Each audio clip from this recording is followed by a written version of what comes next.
பரமனின் பதினியே. ஆனை முகம் ஒரு பிள்ளை, ஆறு முகம் ஒரு பிள்ளை, உலகுக்கு தந்த தாயே.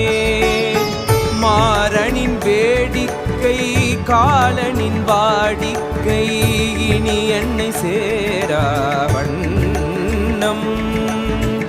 ஈரெட்டு அக்ஷரம் ஜீவனின் ரகசியம், என் நெஞ்சில் விதைக்கும் குருவே. ஆனந்தநாதனின் ஆனந்த நடனத்தை நான் இங்கு காண வேண்டி, நீர் கொண்ட ஞானத்தில் உயிர் கொண்டு என்னை நீ உண்டாக்கி விட்ட வழியாள் தாய்.